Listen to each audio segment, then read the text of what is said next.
"Ma'am, this place does not serve clients like you. Please leave immediately." The guard's voice rang out, cold and firm, like a blade slicing through the silence of the Heritage Bank atrium. His hand rested on his radio, ready to call for backup. Celine Carter, 42, stood still, unflinching. Her charcoal suit hugged her frame, the Italian leather briefcase engraved with the letters SC, hanging quietly at her side. It was Tuesday afternoon, 2:47, with light from the crystal chandeliers streaming onto the gleaming marble floor, reflecting each step she took. Selene walked toward the executive service counter. Behind the desk, Kayla Ortiz, 23, shot her a look of irritation and smirked. "Sorry, regular services are over there." Selena placed her briefcase down, her voice steady. "I need executive banking service." Kayla frowned. "Do you have an appointment?" The atmosphere suddenly dipped. A few customers in the waiting area turned their heads, as if watching an unexpected play unfold. The office door swung open. Connor Blake, 36, assistant branch manager, appeared in a crisp suit, hair slicked back, his smile tinged with arrogance. "Is there a problem here?"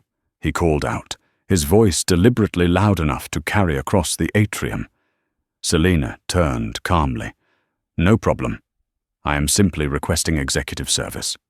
Connor folded his arms, his gaze sweeping her from head to toe, a flash of contempt crossing his face. "Are you sure you are in the right place? This area is reserved for clients who qualify." His words struck like a gavel.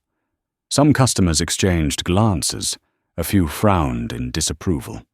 At a nearby cafe table, Lena Park, 25, was live-streaming on Instagram. She had accidentally captured the entire scene. Her screen showed 87 viewers, then jumped to 127. Comments flooded in. "What's going on? Keep filming!" Connor raised his voice even more. "Executive services require at least $250,000 in assets, and we need proof of lawful income. Do you understand?" Selene unlatched her briefcase, the soft click echoing. No one looked away. Inside, everything was arranged with precision: documents, a tablet, a VIP parking pass marked P1. But Connor refused to glance at it. He carried on with his performance of power. "No documents? Security will escort you out." A wave of outrage surged through the online audience. "Can't believe this is 2024. Somebody call the press." Viewers spiked past 500. Selena glanced at her watch. 2:52. She opened her phone, saw 3 missed calls from Naomi Alvarez, her chief of staff, and 2 messages from Priya Menon, her general counsel. She typed quickly, "Code 7. Activate now." In the waiting area, Eleanor Whitmore, 79, petite but sharp-eyed, stood up and called out, "Young man, perhaps you should check the records before passing judgment." Connor flushed but forced composure, turning to the guards. "Prepare. Mrs. Carter has 5 minutes to provide proof." The air froze. 2 guards by the door placed their hands on their belts. Selena drew a slow breath. She set a platinum card on the counter, the American Express Centurion gleaming. A few customers gasped. Connor only smirked. A credit card proves nothing. Selene smiled faintly, a thin curve carrying a hidden certainty. She opened her tablet from the briefcase. The screen lit up, the Heritage Bank logo appearing, followed by a secure executive interface. In the corner, the words glowed clear. Selene Carter, Chief Executive Officer. The atrium fell into absolute silence. Connor stepped back half a pace. That's fake?" Selene's gaze cut through him, her voice sharp as steel.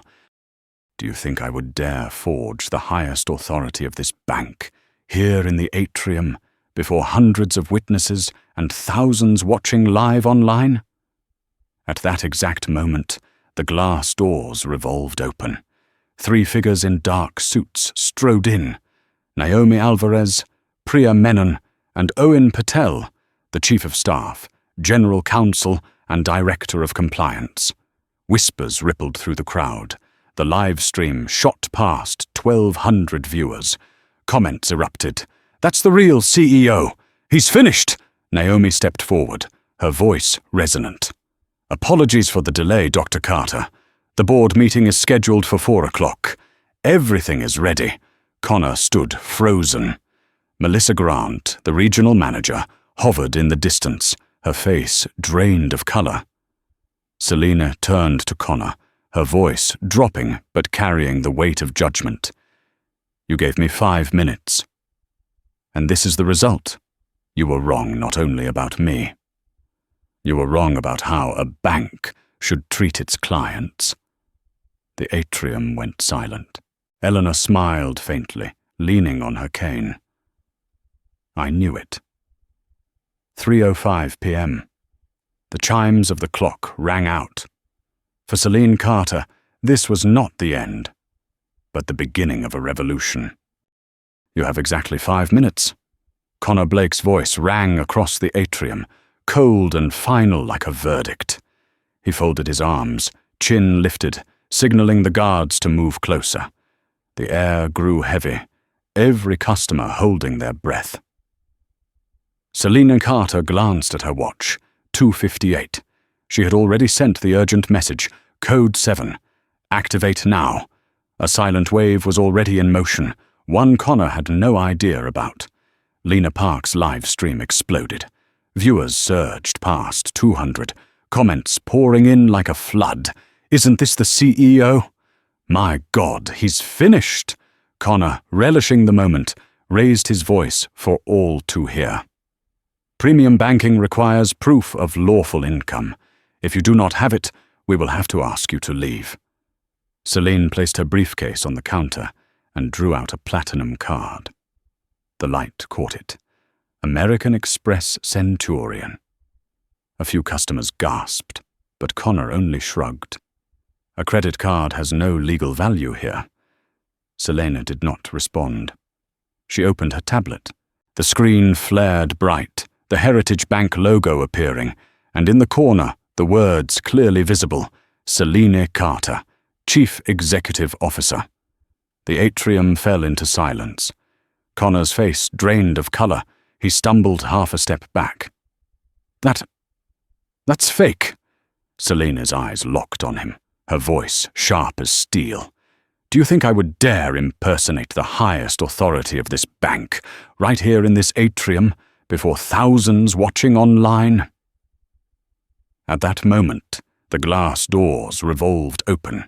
3 figures in dark suits strode in. Naomi Alvarez, Chief of Staff, Priya Menon, General Counsel, and Owen Patel, Director of Compliance. They advanced quickly, their presence like a storm crashing down. The live stream spiked to over 3,000 viewers. Comments exploded. "That's the real CEO! This is history!" Naomi stepped forward, her voice commanding. "Apologies for the delay, Dr. Carter. The board meeting has been moved to 4 o'clock. The legal and compliance teams are ready." Connor froze in place. Melissa Grant, the regional manager, tried to slip backward, her face pale as ash. Chief of Security Marcus Coleman reached for his radio, but Naomi gave a small shake of her head. Marcus understood immediately. This situation had already moved far beyond security protocol. Celine turned back toward Connor. Her voice dropped low, but its weight pressed the air from his lungs. "You gave me 5 minutes, and this is the result. It is not I who must prove myself. It is you who must explain to the entire bank why you dared to belittle a customer in this place." Eleanor Whitmore leaned on her cane, smiling faintly. "I knew it. This young man just made the mistake of his life." Connor's throat closed. Every eye in the atrium bore down on him. The live stream hit 3,500 viewers. Comments surged endlessly. She really is the CEO. Fire him now." At 3:05, the clock chimed. Celine stood tall, her eyes glowing with the calm of someone holding the winning hand. She had not only reclaimed her dignity, she had begun to mark the end of a toxic culture that had lasted far too long. In that moment, the entire Heritage Bank branch understood no one could humiliate a customer, especially when that customer was the one seated in the highest chair of power. The air inside the Heritage Bank atrium was so dense it felt as though the entire building was holding its breath. The three powerful figures who had just entered, Naomi Alvarez, Priya Menon, Owen Patel, needed no introduction. Their presence alone was enough to alter the heartbeat of everyone watching. Naomi, 41, tall and severe, as though her face had been carved from stone, stepped forward. Her voice boomed through the crystal space. "Dr. Carter, apologies for the delay. The board meeting has been moved to 4 o'clock. The legal and compliance teams are ready." The atrium erupted in murmurs. Every gaze shifted to Celine Carter, the woman who, minutes earlier, had been humiliated, now revealed as the center of power for the entire institution. Connor Blake swallowed hard, his throat dry as dust. He wanted to speak, but no words could disguise the undeniable truth. He had just insulted his own CEO. Eleanor Whitmore smiled faintly, the smile of a seasoned witness, as though time itself had granted her the chance to see this moment of reckoning. "I told you so," she whispered, just loud enough for those nearby to hear. Lena Park never lowered her phone. The live-stream viewership surged, 4,000, then 4,500. Comments exploded across the screen. "Unbelievable! That's the CEO, the actual CEO of this bank! Karma in 5 minutes flat!" Selena stood tall, her eyes passing over Connor, before settling on Melissa Grant, the 44-year-old regional manager trying to hide in the back. "You both repeated the word protocols," Selena said slowly. "Then let us discuss them." Her voice was not loud, yet its force silenced every whisper. Owen Patel pulled a tablet from his briefcase, swiftly opening the system. "Everything has been recorded," he reported. "From 2:47 to 3:05, HD cameras, secure storage, along with thousands of social media uploads." His words landed like a hammer. The evidence was not only clear, it was being broadcast live to the world. Priya Menon stepped forward, her gaze locked on Connor. "Mr. Blake, repeat it once more. Did you demand that the client present proof of lawful income? And did you say it aloud, in the middle of the atrium, in front of everyone?" Connor stammered. I was only following procedure." "Which procedure?" Priya cut in, her voice sharp as a blade. "Point me to the clause in the employee handbook that permits you to publicly question the legitimacy of a client's income without any prior evidence." Silence. Connor had no answer. Melissa Grant tried to interject, desperate to salvage herself. "We were only trying to protect the bank. These days there are so many fraud cases." Selena cut her off, her eyes piercing. "In your 12 years here, Ms. Grant, how many times have you demanded that a white client prove the legality of their income?" Melissa froze. The question was a strike that exposed a truth she could not conceal. Her silence was confession enough. Naomi glanced at her watch. 3:10. "It is time," she said. "We must act immediately. The media storm has erupted. Within hours, Heritage could be facing a national crisis if we do not respond." Selena nodded, then turned to Darius Coleman, the head of security. "Mr. Coleman, tell me honestly, did you see me as a threat to this bank?" Darius, 49, broad-shouldered with a gravelly voice, bowed his head. "No, ma'am. I I only followed orders, but I knew something was wrong from the start. I apologize for not trusting my instincts. Selene placed her hand lightly on the counter, nodding. You do not owe me an apology. The fault does not lie with you. The fault lies with those who abuse power to humiliate others. A wave of emotion rippled across the atrium. Some customers nodded in agreement, others discreetly wiped their eyes. From her chair, Eleanor whispered softly, "This is leadership. Not the one who shouts, but the one who turns humiliation into a lesson."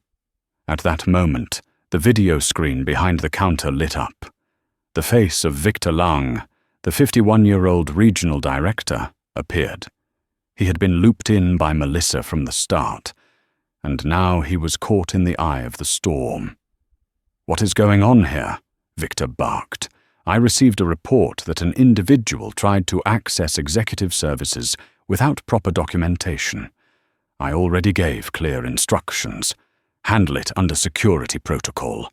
Do not show weakness." The atrium froze.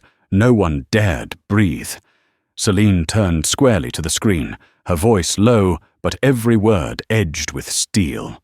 "Mr. Lang, listen carefully. I am Selene Carter, CEO of Heritage Bank, and you just ordered that I be removed from this branch in front of witnesses and thousands of viewers online." Victor's face drained of color. His mouth opened, then closed, no words escaping. Priya stepped up, addressing the camera directly. "We will review your role in this incident at the emergency board meeting at 4 o'clock this afternoon. I suggest you prepare."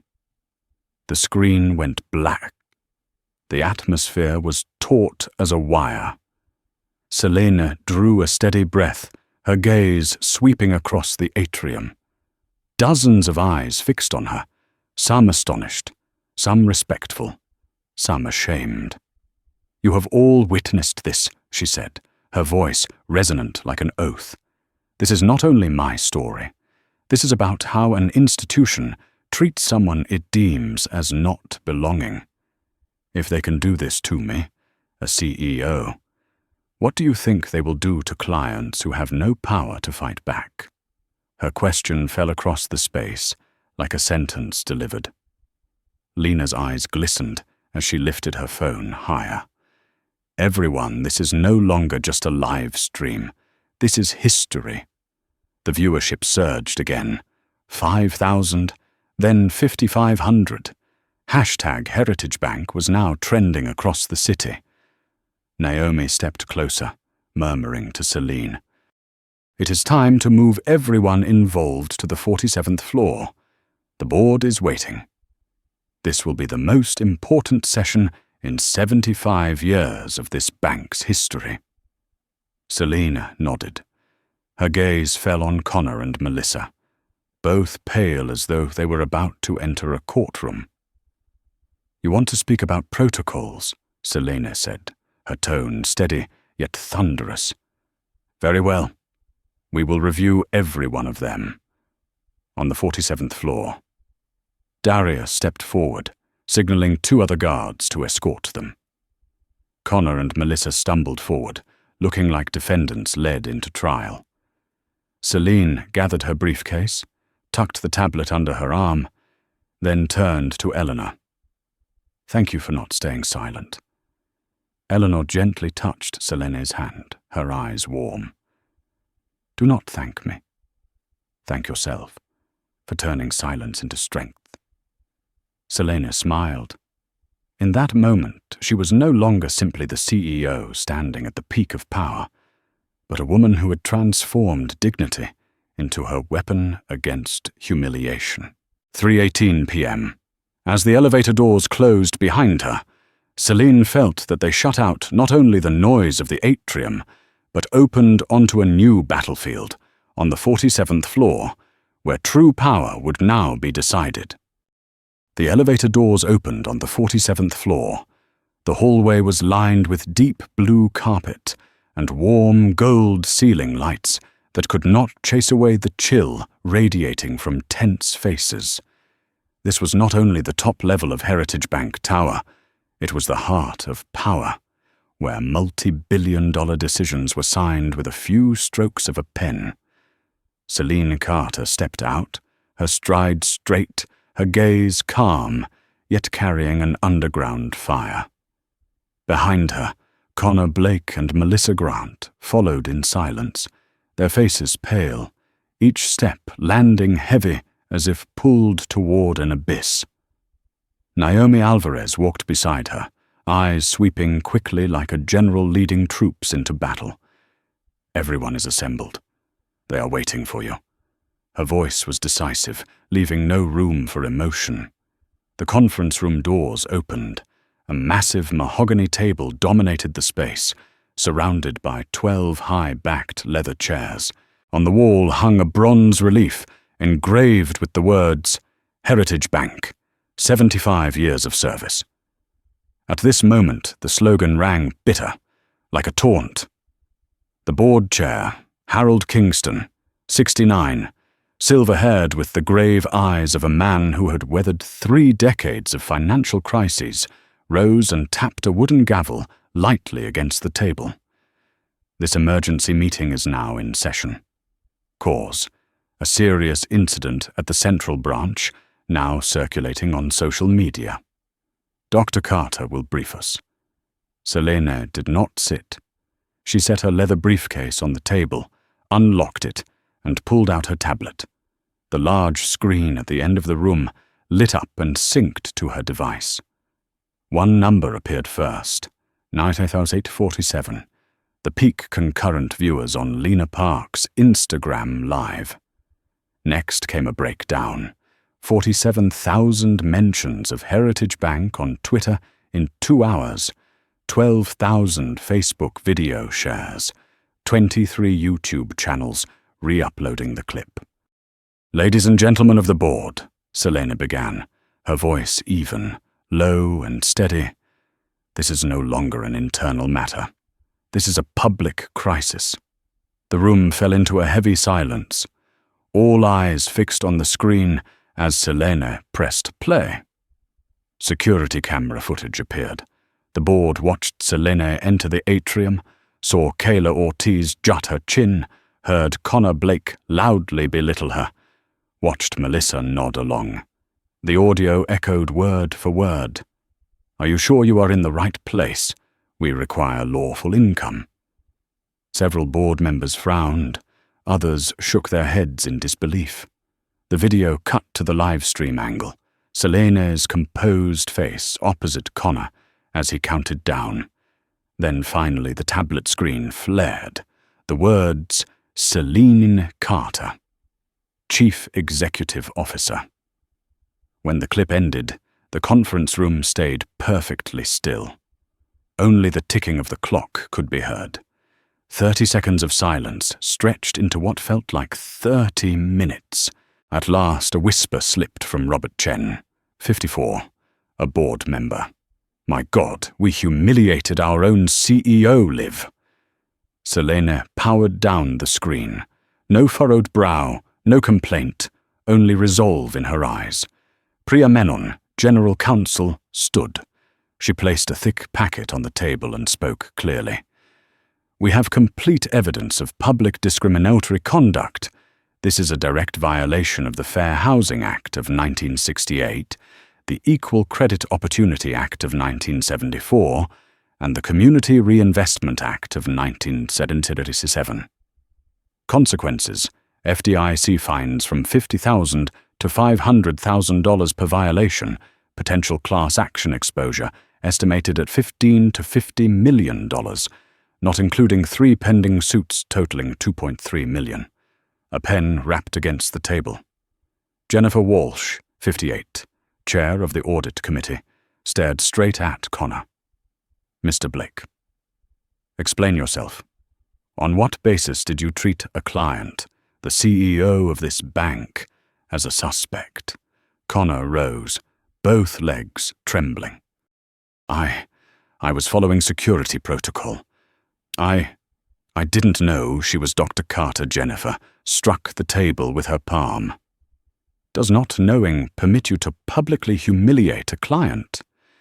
Tell me, does not knowing appear anywhere in the employee handbook?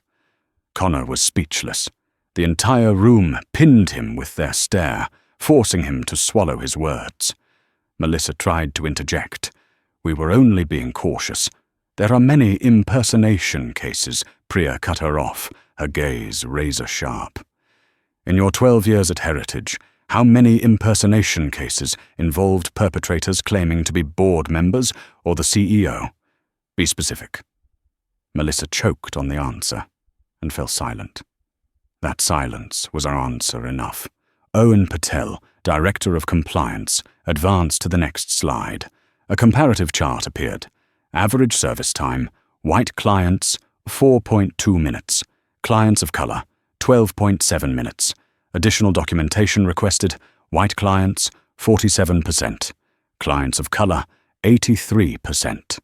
A shock. Numbers do not lie. Faces around the room blanched. This is not an isolated incident, Owen concluded. It is a systemic pattern of discrimination. Celine stepped forward, her voice slow but tempered with steel. You can see it. This is not the mistake of one teller or two managers. This is culture, a culture that quietly allows bias to take root. Today it erupted in the central branch atrium, in full view of the public. Harold Kingston lifted the gavel, his gaze heavy. The question before us is, how do we respond? Selena drew a long breath and tapped to change the slide. 3 options filled the screen. 1. Conceal and downplay, fire a few employees, apologize internally, hope the uproar fades, short-term stock protection, long-term reputational ruin. 2. Half measures, cosmetic training, polished press releases, incremental tweaks, temporary relief, inevitable repeat of crisis. 3. Total transformation, overhaul policy, bind leadership to accountability, invest in communities, commission third-party bias audits, costly and disruptive, but the only path to sustainable survival. Celine met every pair of eyes. You can choose to protect the present or to protect the future. The price of concealment is cheap today, but tomorrow it will be 100 times more expensive. Wells Fargo in 2012, $175 million. Bank of America in 2011, $335 million. Do we want the name Heritage on that list? No one dared blink. Naomi tilted her head and added, the stock may dip in the morning, but if we choose the third path, we will recover quickly and be recognized by the market.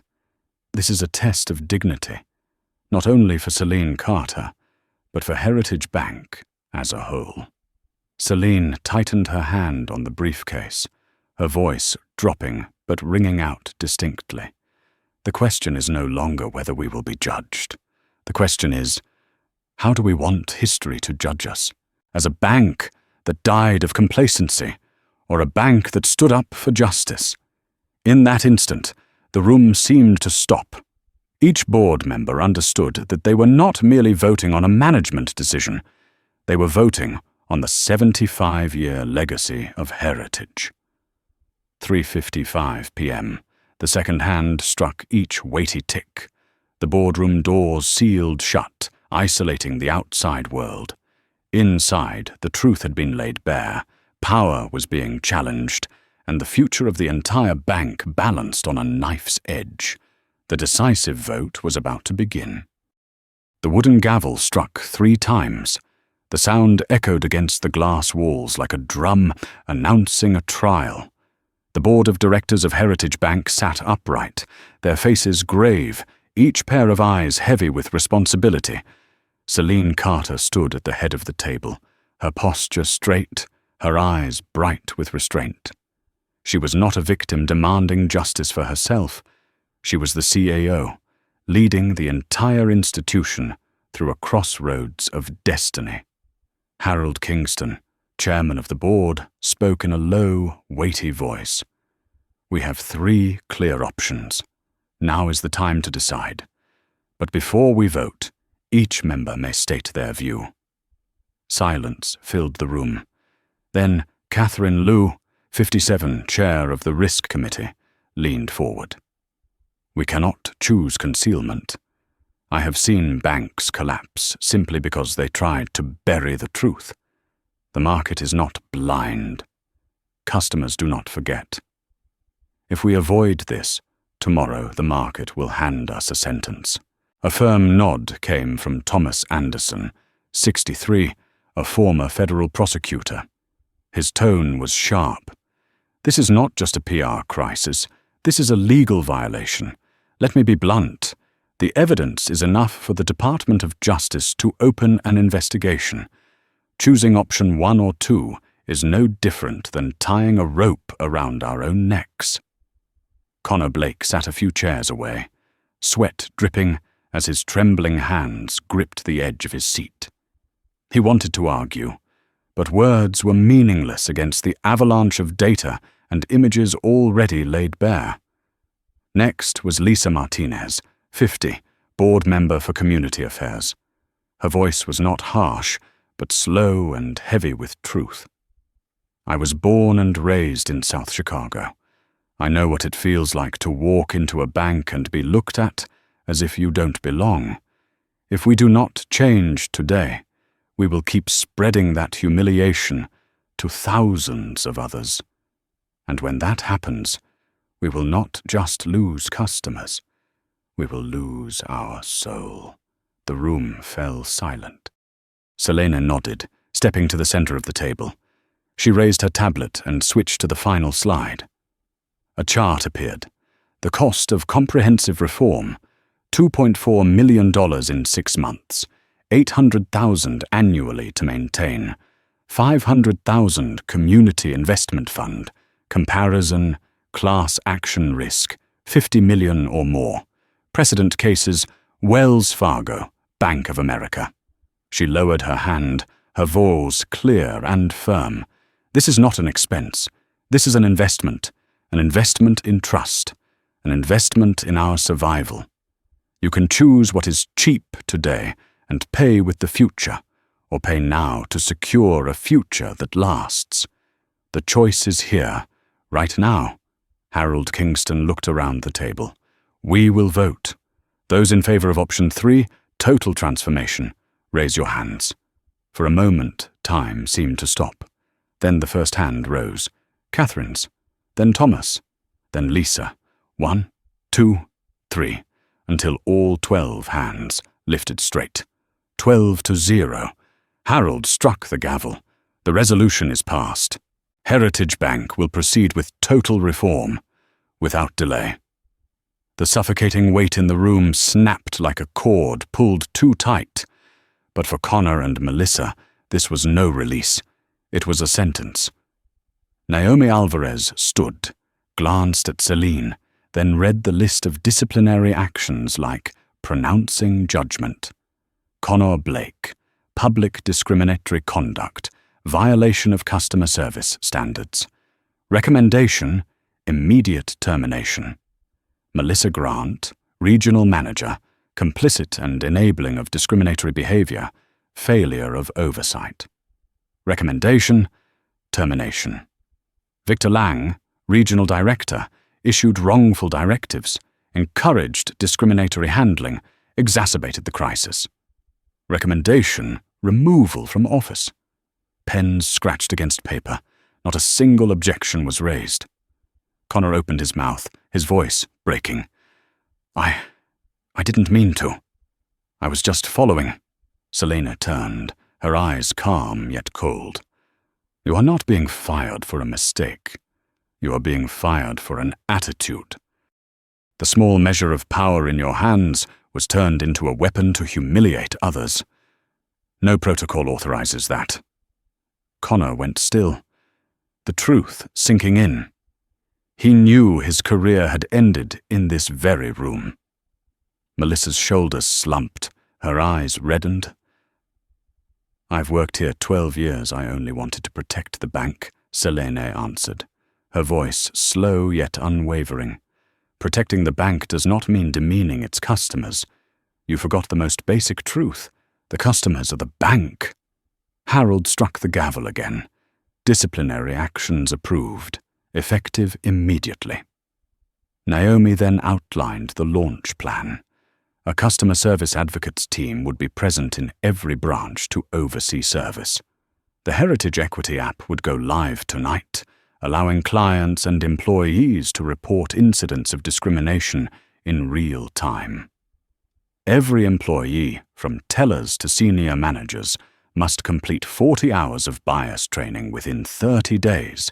A community investment fund of $500,000 would support minority-owned businesses and financial education programs. An unprecedented plan, but no one dared oppose it. Selene looked across the room, her voice soft yet carrying far. Today, we are not just managing a crisis, we are redefining Heritage Bank. From this moment forward, this institution does not merely serve capital, it must serve dignity. A wave of silence rose. Then Catherine whispered, "This is a historic moment." 3:23 p.m. Outside, public outrage boiled. The media was ready to explode. But inside this mahogany room, a new path had been charted. Selene sat down in the chair of the presiding officer, for the first time since she had walked into the branch that afternoon. She folded her hands, her eyes closing briefly. The battle was not over. It had only begun. But she had secured the most critical ally, the unanimous will of the board. The next morning, as the clock struck 8, the atrium of Heritage Bank's central branch was transformed. The place that had once been an arena of humiliation now stood as the stage for a new beginning. Sunlight from Michigan Avenue streamed through the massive glass panels, glinting on the polished marble floor. But instead of mocking smiles and suspicious stares, the atmosphere was solemn and resolute. At the entrance, a group of new employees stood in formation. They wore neither guard uniforms nor teller suits. On their lapels was a small badge reading Customer Service Advocate. Their role was not to sell services, but to ensure that every person walking through those doors would be treated with fairness. Selene Carter entered the atrium. The charcoal suit she had worn the day before was no longer a disguise, it was a declaration. All eyes turned toward her. No more doubt. No more sneers. Only silence mingled with respect. Beside her, Naomi Alvarez leaned in and whispered, "Everything is ready." The tech team worked all night to activate the new system. A large screen stood in the center of the lobby. The Heritage Bank logo appeared, followed by the interface of the Heritage Equity app. An IT staff member demonstrated, "Clients can report any behavior that feels discriminatory or unjust. The signal goes directly to the CEO's office and the legal department. No one can delete or edit it. Full transparency." Murmurs spread. Some customers downloaded the app on the spot, their eyes lighting with surprise. In one corner, Lena Park had returned. But today she was not secretly live-streaming. She stood alongside reporters from Channel 7 News, The Tribune, and 2 national outlets. Microphones pointed straight at Selene. One reporter asked, "Dr. Carter, why did you choose comprehensive reform instead of handling it internally like so many other banks?" Selene looked directly into the lens, her voice firm. "Because trust cannot be bought with cheap apologies. Trust can only be reclaimed through transparency and action. And from today, Heritage Bank will hide nothing." Her words fell like steel against stone. Cameras captured every second, destined to become headlines across the nation before the day ended. In the waiting area, Eleanor Whitmore sat with a gentle smile on her aged face. When asked for her thoughts, she answered simply, 79 years of life, I have seen many changes. But rarely have I seen a woman turn humiliation into the spark that transforms an entire institution. I am proud to be here." The room erupted in applause, not for Eleanor, but for the truth she had spoken. At that moment, real-time data began flashing on the screen as Owen Patel presented the first results.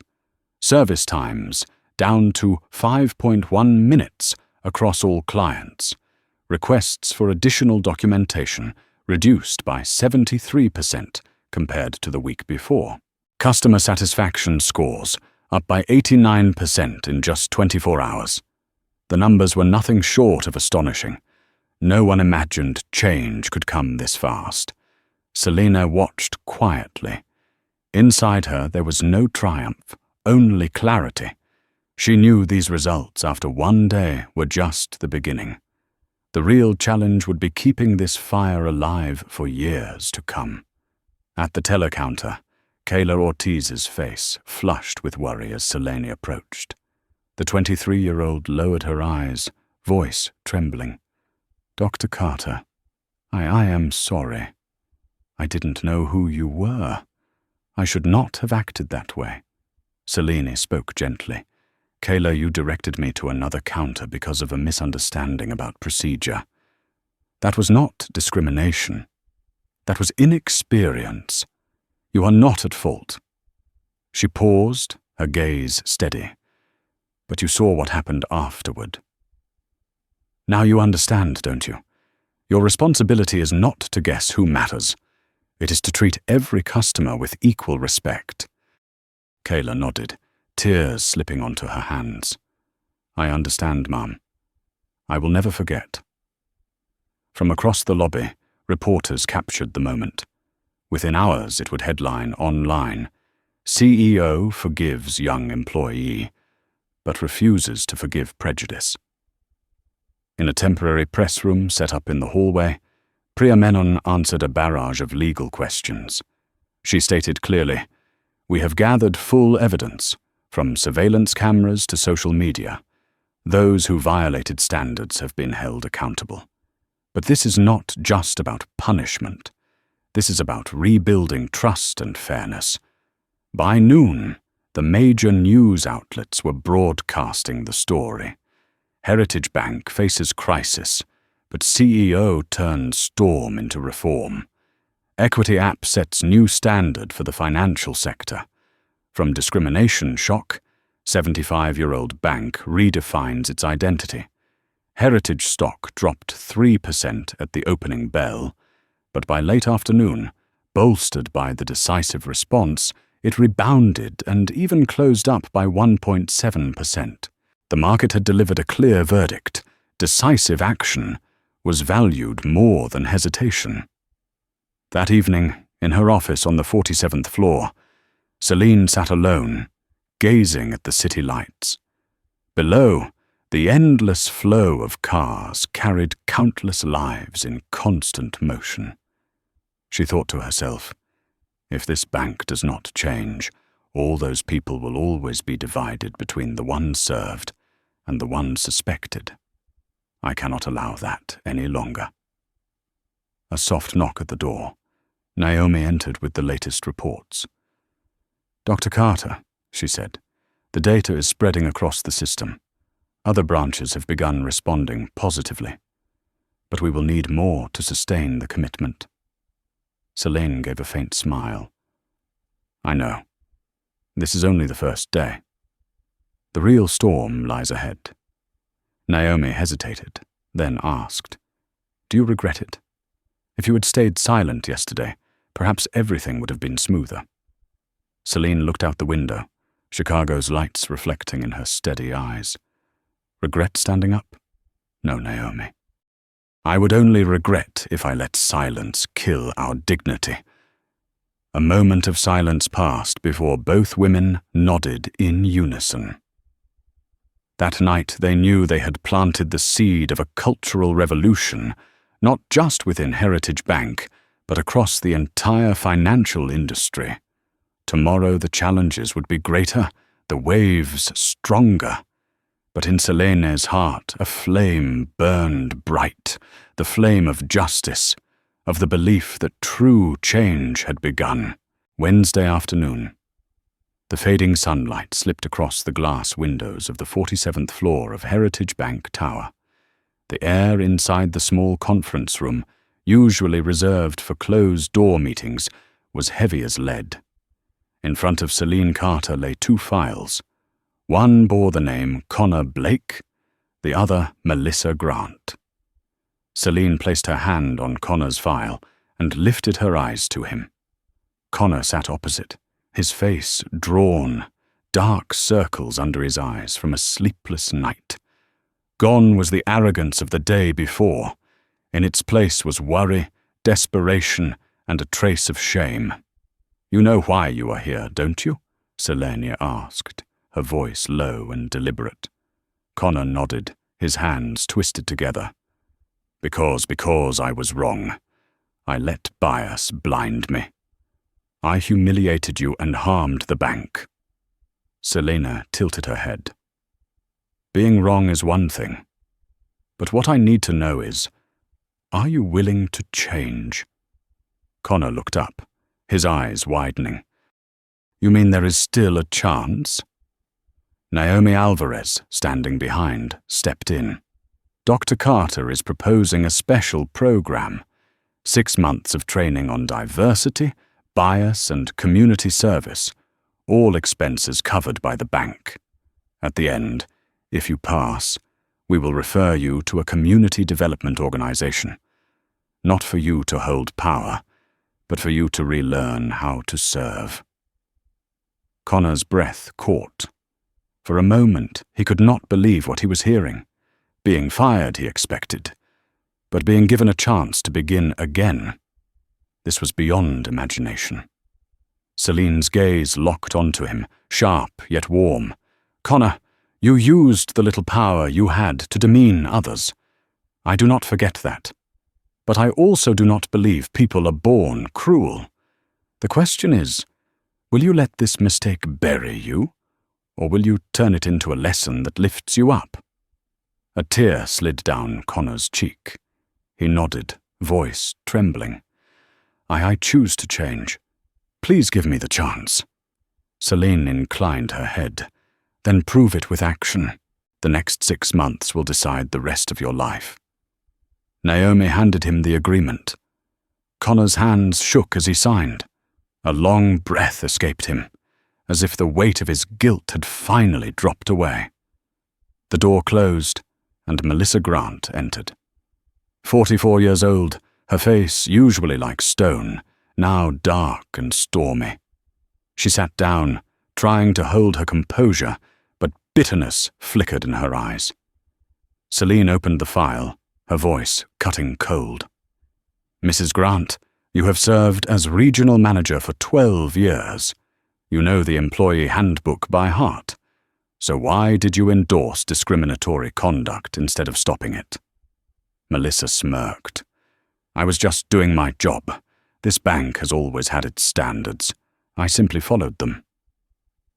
Selena paused, silent for several seconds, her stare so sharp Melissa turned away. "No, Mrs. Grant.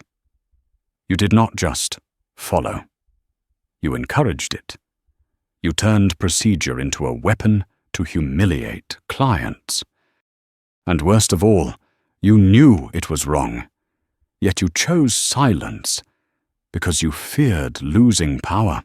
Melissa pressed her lips, refusing to answer. Naomi laid a folder on the table. "Dr. Carter considered offering you the retraining program, but after reviewing your attitude, you have not been selected. The official decision is termination, effective immediately."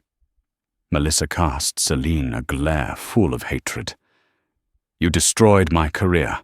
Selene rose, answering evenly. "No, Mrs. Grant. You destroyed it when you chose arrogance over fairness." Melissa stood, her heels striking against the floor as she stormed out. The door slammed shut, leaving heavy silence. Meanwhile, downstairs, Kayla Ortiz was attending an emergency training led by Human Resources. On the screen before her was a slide that read, "Respect is not a choice. It is a principle."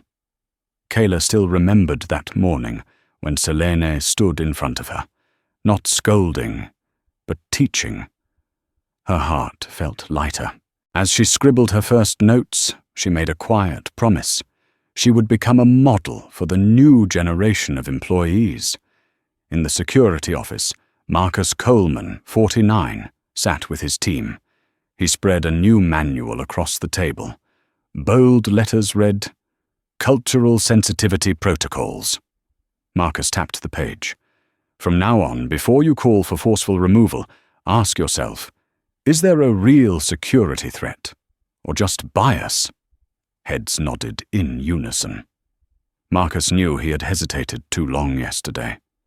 He would not let history repeat itself. That evening, Selene sat alone in her office. The city outside glowed with 1,000 lights, but within her burned an even brighter fire, the belief that reform lived not only in policies, but in people. Her phone buzzed, a message from Priya Menon. The 3 plaintiffs in the discrimination suit have reached out requesting dialogue. They say they want to negotiate again, having seen the bank's commitment to change. Selene allowed herself a small smile. This was proof of the power of facing truth instead of hiding it. She looked at the mirror on the wall. Reflected back was the face of a woman who had once been humiliated inside the very bank she led. But that face was no longer wounded. It was the face of someone who had turned pain into a weapon to transform an entire system. Selene whispered softly to herself, "Connor has a chance.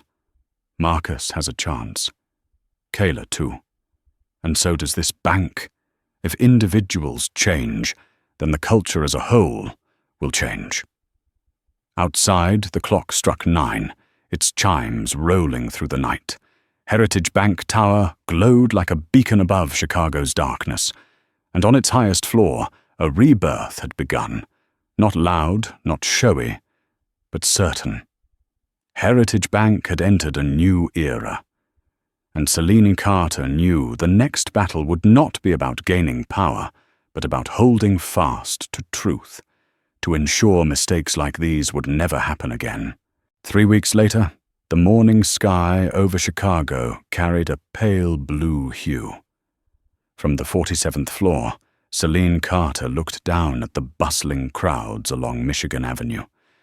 Every hurried step below seemed tied to the weight of responsibility now resting on her shoulders, the task of turning promises into reality. On her desk lay a thick report Naomi Alvarez had left earlier. The cover read in bold letters, "Heritage Equity Program 21-Day Report." Selena turned the pages. Numbers danced like strong heartbeats. Average service time across all customer groups balanced at 5.2 minutes. Discrimination complaints down 68% compared to the previous month. The Heritage Equity app had received more than 3,400 submissions, 92% resolved within 48 hours. The figures were cold, but their meaning burned bright. This was not mere technical improvement. It was evidence of a new culture taking shape. In the Central Branch atrium, the scene no longer resembled the day of crisis. Posters hung high reading, "Respect is standard." Beside them was an information desk for the Equity app. Customers entered cautiously, but were quickly met with Kayla Ortiz's genuine smile. The young woman, once uncertain and awkward, now stood firm as an ambassador of service culture. An elderly customer with silver hair approached. Kayla greeted him by name, her voice warm. "Good morning, Mr. Daniels. What do you need today? I'll take care of it right away." The man nodded, clearly pleased. He did not know Kayla had completed 40 hours of training in just 3 weeks, learning to recognize implicit bias and to listen without judgment. But he could feel the result, and that was what mattered. In the security office, Marcus Coleman pointed at a screen showing live footage of the lobby. He addressed the new security team. From now on, your duty is not only to protect security, it is to protect dignity. If you see a customer being treated without respect, you have the authority to step in. We do not protect this bank by driving clients out. We protect it by ensuring every client is treated fairly. One young guard asked, "What if a manager orders otherwise?" Marcus's tone grew firm. "When orders are wrong, it is your duty to report them. No one is allowed to turn procedure into an excuse for prejudice anymore." His eyes burned bright. Yesterday, Marcus had remained silent in the name of obedience. Today, he turned regret into a guiding flame. The media kept watch. On Channel 7, a reporter stood outside the central branch. Heritage Bank is becoming a rare example of a major institution choosing to confront instead of conceal. From a scandal that sparked outrage, they have turned it into a reform model the entire industry is noticing. The report replayed footage of Celine Carter speaking at a community forum. "We will not apologize with words alone. We apologize with action. Every dollar in the community investment fund, every hour of employee training, is a promise turned into reality." Beneath, the ticker scrolled, "Heritage Bank commits $1.2 million to minority businesses in Q1. Communities began to feel the impact. In Southside Chicago, a small store owned by an Ethiopian immigrant family received its first favorable loan from the fund. The owner wept on live interview. "For years we were rejected because we had no guarantor. Today, for the first time, the bank saw us as people of value." The story spread widely, shared thousands of times on social media. Heritage Bank, cursed only weeks before, now appeared under new hashtags: Equity in Action, Heritage for All. Celine followed it all from her office. She knew public opinion was a double-edged sword. Praise today could turn tomorrow. But this time she felt no fear. Because this change was not a PR stunt, it was a foundation. Naomi entered, carrying reports from other branches. "Dr. Carter, 32 branches have fully launched. Only 17 rural locations are behind schedule. But here's the interesting part. Competitors are paying attention." Celine raised a brow. "Which competitors?" "Union National and City First. They just announced plans for apps similar to Equity. Clearly we've sparked a wave across the sector." Celine smiled, not with pride but with relief. "Good. When competitors copy, it means we are on the right path. The game is no longer just about profit. It is about setting a new standard for the entire industry."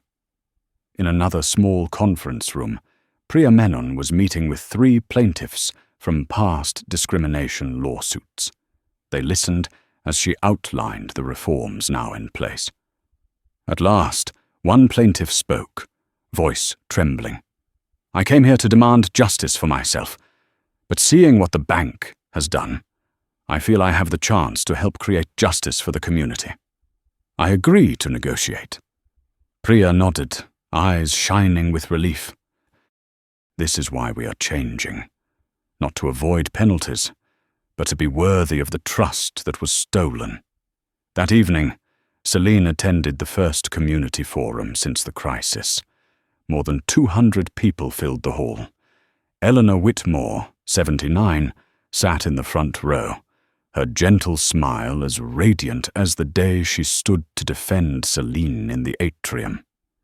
When Celine stepped to the podium, thunderous applause shook the room. She raised her hand for silence, then said, "Change does not begin in boardrooms. It begins in the atrium of a bank, where a client was made to feel they did not belong. In that moment, I knew if I did not stand up, those without power would never be heard. From today, I promise, Heritage Bank will listen to everyone. The hall erupted, people rising to their feet, shouts of, "That's right!"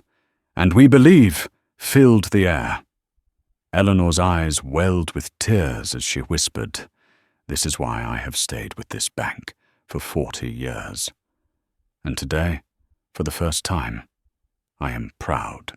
Late that night, Selina sat alone in her office. The city outside shimmered with light. She opened her laptop and read messages sent by clients through the Equity app. One single mother had written, "Today I was served like any other customer, not scrutinized." I cried right at the counter. "Thank you." Selina closed the laptop, her eyes glistening. In that moment, she felt that everything she had endured, the humiliation, the insults, the media storm, had been worth it. Because from the ashes, a new culture was rising, and it did not belong to Selina alone. It belonged to an entire community that had long been forgotten. 3 months after the storm. In late autumn Chicago, the maple leaves burned gold, the wind cut cold across the streets. Yet in the banking world, the name Heritage Bank was hotter than ever. Once the center of scandal, it had now become the model of reform. Financial magazines ran striking headlines, from crisis to leadership, how Heritage Bank reborn in 90 days. The Equity app, technological breakthrough, or new ethical standard. Selina Carter, the woman who turned humiliation into industry reform. Harvard Business School sent an official letter. "We will build a case study on Heritage Bank to be included in the global MBA program." Selina read the letter in her office on the 47th floor. She read it again and again, then sighed. Half of her felt pride. The other half reminded her, "Never forget, it all began with an insult. Neglect once, and history will repeat itself." In New York, at the American Bankers Association annual conference, a sea of dark suits and ties filled the grand hall. 3,000 banking leaders from across the nation had gathered. The air was solemn, like a sacred oath binding the entire industry.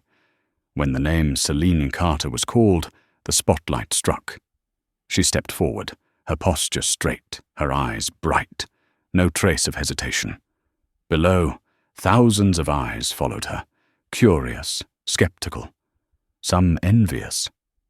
Selina stopped at the wooden podium, placed her hand on the microphone. Her voice rang clear and firm. 3 months ago, I was asked to leave the very bank I lead. Not because I lacked money, not because I broke any rule, but simply because I did not look like the kind of customer they believed deserved to be served. The hall stirred, faces tightened, some eyes cast downward in shame. Selina continued, her tone growing stronger. In that moment, I had 2 choices. 1, walk away in silence, carrying the humiliation. 2, stand and turn that humiliation into a wake-up call. I chose the second, and Heritage Bank has changed from its roots. The screen behind her lit up with slides, charts climbing sharply. Discrimination complaints, down 74%. Service time, perfectly balanced across all groups. Community fund, $2.8 million disbursed to minority businesses. CRA rating, from needs improvement to outstanding. Applause filled the hall, but Selina raised her hand to quiet them. This is not my victory. This is proof that when we dare to confront bias, an entire industry can change.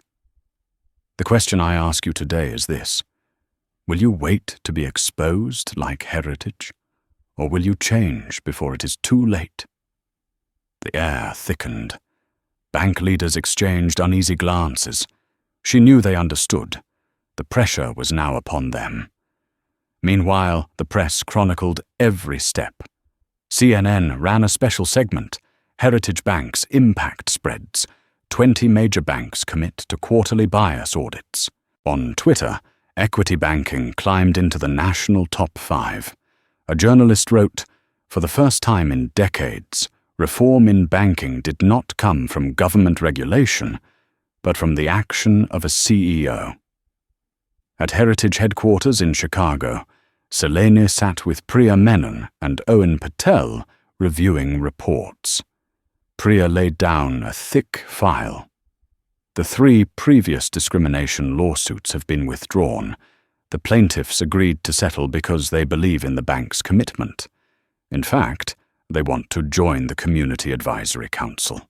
Owen added, 5 other banks have approached us to license the equity app. If we sell, it could bring in tens of millions. But the question is, do we want to turn transparency into a commercial product, or let it spread freely as a new standard? Selene grew thoughtful. Her eyes drifted to the window, the setting sun painting the skyscrapers in red. Some things are not meant to be sold. Trust is one of them. We will share this technology freely. Because the goal is not profit. The goal is to change the industry. Naomi nodded. That decision will etch your name into history, but it will also make many powerful people unhappy. Selene smiled faintly. I am used to making the powerful uncomfortable. In the community, the impact was felt not only in numbers. In a crowded Southside hall, where the bank hosted its monthly forum, hundreds gathered. A middle-aged black man rose, his voice breaking. I was rejected 3 times for a loan. They told me I did not qualify. But last week, I received funding from the community fund. I opened my family's first store. Thank you, Heritage. Applause thundered. Eleanor Whitmore sat in the front row, tears rolling down her face, as she whispered, Husband, do you see? The bank you helped build is living up to its name, Heritage. Yet not everything was smooth. Behind the glow, some old regional directors resisted quietly. They grumbled about reform costs, whispering of profits being eaten away. Naomi reported, a group of shareholders is preparing to challenge you at the next meeting. They say you have gone too far, turning the bank into a charity. Selene clenched her hand. She knew the fight was not over. Every step of reform would meet resistance. But this time, she was not alone. She had the board, the community, and above all, the truth. That night, returning to her apartment, Selene replayed the video of the day she was humiliated in the atrium. She saw Connor's tense face, Melissa's contemptuous eyes, the stunned expressions of the customers, and finally, her own hand opening the tablet revealing her title as CEO.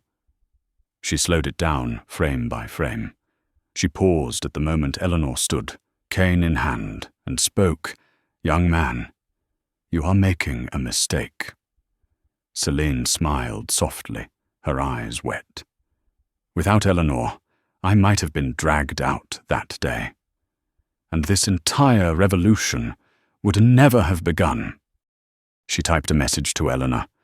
Thank you, not only for standing up for me, but for giving Heritage the chance to change. At the end of the month, an invitation arrived from the Federal Reserve. Selene Carter was appointed to the Community Advisory Council. Her mission, to advise on national policy for fair financial services. As she read the letter, she whispered, From a moment of humiliation to the policy table of a nation. She knew the road ahead would be long and steep, but she also knew every step she had taken had already unleashed a wave, and that wave would not stop in Chicago.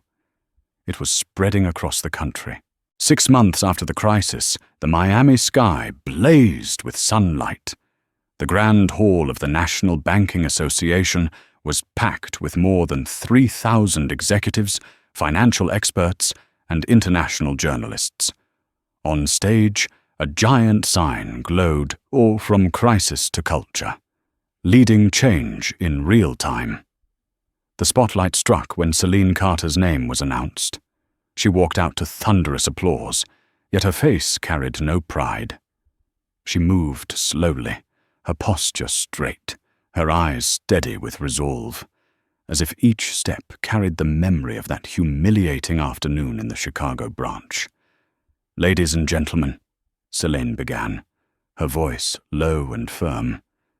"6 months ago, I was asked to leave the very bank I lead, not because I lacked money, not because I broke any rule, but simply because I did not look like a customer they thought worthy of service. That day, I could have chosen silence, but I chose to stand. The hall held its breath. I stood to confront. I stood to force us, an entire industry, to look in the mirror and ask ourselves, who are we serving, and how? The massive screen behind her lit up with numbers. Customer satisfaction up 127% across the system. New accounts in minority communities up 89%. Employee retention up 76%. The community fund had disbursed $2.8 million USD. The equity app processed more than 12,000 reports, 97% resolved positively. Applause roared, but Selena lifted her hand to stop it. "This is not my victory. This is the victory of the customers who once stayed silent, of the employees who dared to change, and of the community that never stopped demanding fairness." She paused, her voice slower, seeping into every heart. Leadership is not about avoiding mistakes. It is about how we respond when tested. I do not want to be remembered as the CEO of a bank. I want to be remembered as someone who turned a moment of humiliation into the beginning of justice. The hall rose to its feet, applause crashing like waves. Some wiped away tears. In the front row, Lena Park, the young woman who had live-streamed that day, now a national news reporter, raised her camera to capture the moment. In her heart, she whispered, "From a chance live stream, now I am witnessing history." Beside her, Eleanor Whitmore, now 80, leaned on her cane, her eyes glowing with pride. She whispered to the person beside her, "I have lived long enough to see a woman turn a bank into a symbol. I can rest easy." After the keynote, Celine stepped off stage and returned backstage. Naomi Alvarez handed her a file, a list of 20 banks that had pledged to adopt the equity model. Priya Menon reported, "The Federal Reserve has just approved quarterly bias audit standards. That is a direct effect of what we started." Celine nodded, though inside she knew the greatest achievement was not the numbers or the policies, but the change within people. In Chicago, a week later, at the Central Branch, Connor Blake sat in a small auditorium where the bank was holding a graduation ceremony for those who had completed retraining. For 6 months, Connor had studied bias, served the community, and logged hundreds of volunteer hours at financial literacy centers. Now, before more than 100 young employees, he stood, voice trembling yet sincere.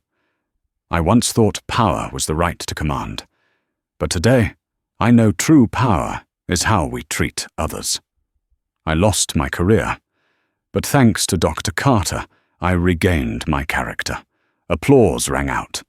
In the front row, Celine looked at him, her eyes no longer judging, but acknowledging. She knew true change begins when a person dares to look in the mirror. At the teller counters, Kayla Ortiz was now a customer experience specialist. She led tours for research groups visiting Heritage, recounting that fateful day with honesty. "I made a small mistake, but I was lucky to learn a big lesson. Respect is not a choice, it is a principle." The groups smiled, took notes.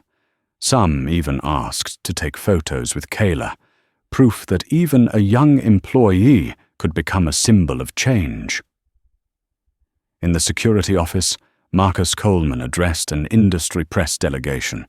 On the digital board behind him flashed the words, "De-escalation first." Security is not just about stopping threats, Marcus explained. It is about ensuring everyone feels safe, and no one feels safe if they are judged by skin color or appearance. Reporters scribbled notes, cameras lingered. Marcus, once hesitant under the excuse of following orders, was now rewriting security standards for the entire sector.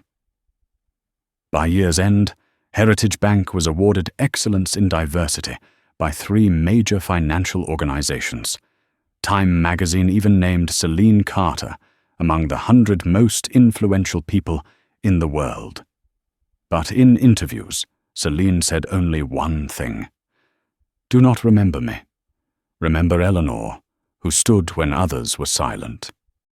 Remember the customers who dared to report when discriminated against. And remember that justice does not come from one CEO, but from all of us." On Christmas Eve, Celine stood alone in the Central Branch atrium. The crystal chandeliers cast their light across the marble floor, reflecting her silhouette. 6 months ago, this place had been a stain. Now it was a symbol.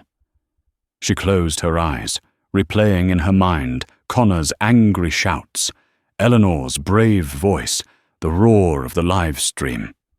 Then she opened her eyes and smiled. "Justice," she whispered, "does not need to shout.